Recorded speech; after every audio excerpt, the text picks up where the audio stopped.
Senthilkumar, Rajathi, 75, Pondicherry. First இங்கே hospital கூட்டு வரும்போது ரொம்ப வீக்காக, ரொம்ப ஃபுல்லாக வாய் ஃபுல்லாக லாக்காக இருந்தது. இங்கே நான் மாத்திரை போட்ட பிறகு உடனே ஒரு 10 நாள் சுத்தமாக போச்சு. மறுபடியும் அது வீக்கம் மறுபடியும் வந்துன்னு இருந்தது. இப்போ 4 மாத்திரை போட்டுக்கிறோம் வேலைக்கு. மறுபடியும் வீக்கம் இப்போ குறைஞ்சின்னு வந்து இப்போ ஓரளவுக்கு பரவாயில்ல. சாப்பிட்டுருந்தாங்கன்னா லிக்விட் ஃபுட்டு தான், ஜூஸ் தான் சாப்பிட்டுருந்தாங்க. இப்போ 2 இட்லி மட்டும் சாப்பிட்டுருந்தாங்க. அதே சாப்பாடு ஒன்றும் சேஞ்சஸ் கிடையாது, அதே தான். பசி இருக்குது, ஆனால் நம்ம ஜூஸ் கொடுத்துருக்குறோம். அவங்க வந்து அந்த வாய் கொஞ்சம் லாக் ஆகிறதுனால மென்று சாப்பிட முடியாதுனால நமக்கு ஜூஸ் தான் கொடுத்துருக்குறோம், கூழ் கொடுக்குறோம், 2 இட்லி இல்லை இடியாப்பம் கொதி கொடுத்துருக்குறோம். 6 மந்த் முன்னாடி வந்தது.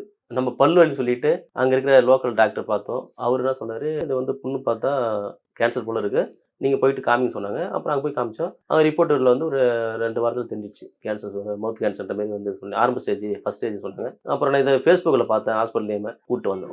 ஒரு 35 டேஸ் முன்னாடி கூப்பிட்டு வந்தோம். சுண்ணாம்பு வெத்தனம் மட்டும்தான், கோயில போட மாட்டாங்க. அவங்க பல்லு கிடையாது, அது இடிச்சு போட்டு வாயில் அடைக்குவாங்க. அதெல்லாம் அது அப்படியே செப்டிக் புண்ணாகி மாதிரி மாட்டிடுது சார். அது லைட்டாக மேலே இருந்தது. அவங்க வந்து பல்லு வலி மாரி நினச்சிட்டாங்க. இதுதான்ன்ற அறிவு எனக்கு தெரியல, அவங்களுக்கும் தெரியல. அவங்க மேலே லைட்டாக எகிரி வீங்கி போயிடுது சொல்ல, நாங்களும் பல்லு வலி நினச்சிட்டு கேர்லெஸ் வந்துடுவோம். அப்புறம் லோக்கல் டாக்டர் பார்த்தா மாதிரி அவர் சொன்னார், நீங்கள் 8 காமிச்சு பாருங்க. அப்புறம் தான் அவங்க ரிப்போர்ட் இப்படி அந்த வீக்கம் இல்லாமல் இருந்தது. வீக்கம் அதிகமாக இங்கே நம்ம ஹாஸ்பிட்டல் கூட்டு வரும்போது வீக்கம் ஃபுல்லாக லாக்காக இருந்தது. போயிட்டு மாத்திரை போட்டால் ஒரு 10 நாளைக்கு போச்சு. மறுபடியும் அது வீக்கம் மறுபடியும் குறைஞ்சி மறுபடியும் வீக்கம் வந்துனே இருந்தது. அப்போ வீக்கம் வரும்போது இப்போ ஒரு நாளைக்கு 4 மாத்திரை போட்டோம். ஒரு வேலைக்கு காலையில் 4 மாத்திரை, நைட் 4 மாத்திரை போட்டுக்கிறோம். இப்போ பழைய மாதிரி குறைஞ்சின்னு வருது.